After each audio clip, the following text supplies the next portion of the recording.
गुज़िश्ता बरस अप्रैल के बाद से अब तक ये पहला मौका है जब बरतानिया में कोरोना वायरस के सबब होने वाली अमवात की यौमिया तादाद 1000 से ज़्यादा हो गई है। दारुल हुकूमत लंदन वबा का मरकज़ बन चुका है। सूरत हाल इतनी ख़राब है कि लंदन में अस्पतालों के वार्ड्स को इंतहाई निगहदाश्त की यूनिट्स में तब्दील किया जा रहा है।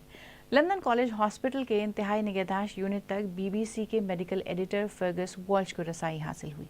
उनकी रिपोर्ट पेश कर रहे हैं फराज हाशमी। आम हालात में ये एक ऑपरेशन थिएटर है, लेकिन अब यहाँ कोई सर्जरी नहीं हो रही।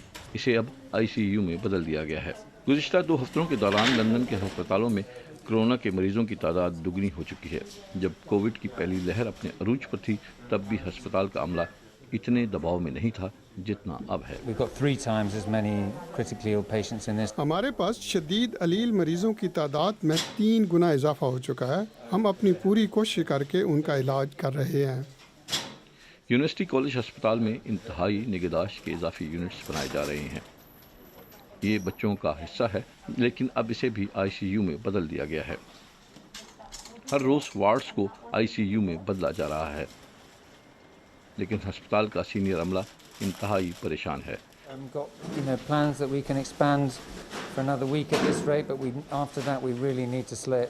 अगर हालात ऐसे ही रहे तो हम मजीद 1 हफ्ता ही ऐसा चल सकते हैं। हमारे पास अमला इतना कम है, हमारे लिए मुमकिन ही नहीं होगा कि हम मरीजों की ऐसी केयर कर सकें जो उन्हें मिलनी चाहिए। वेंटिलेटर पर डाले गए मरीजों को दिन में 2 बार पलटना होता है ताकि ऑक्सीजन उनके फेफड़ों में पहुंचती रहे। इसके लिए उन्हें 9 लोगों की जरूरत होती है।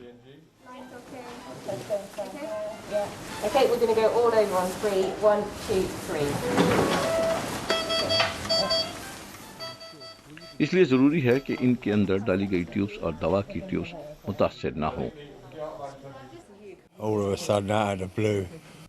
अचानक कहीं से कोरोना ने मेरे दरवाजे पर दस्तक दे दी। मैं खुश हूं कि मैं अभी तक जिंदा हूं। जेराल्ड को फेफड़ों का कैंसर है। उनका तहफ़्फ़ुज़ किया जा रहा था, लेकिन वायरस ने उन्हें भी ढूंढ लिया। वो अपनी बेटी के पास घर जाना चाहते हैं। जब आपके बच्चे हों तो वो परेशान हो जाते हैं। आप उनके लिए जीना चाहते हैं, कोशिश करते हैं कि उन्हें अच्छी जिंदगी दे सकें। NHS के लिए अगले चंद हफ्ते इंतहाई अहम हैं। इसे एक ऐसे इम्तिहान का सामना है जिसका उसने अपनी सारी तारीख में सामना नहीं किया, और ये NHS का अमला है जो हमारे लिए ये सारी मुसीबतें झेल रहा है।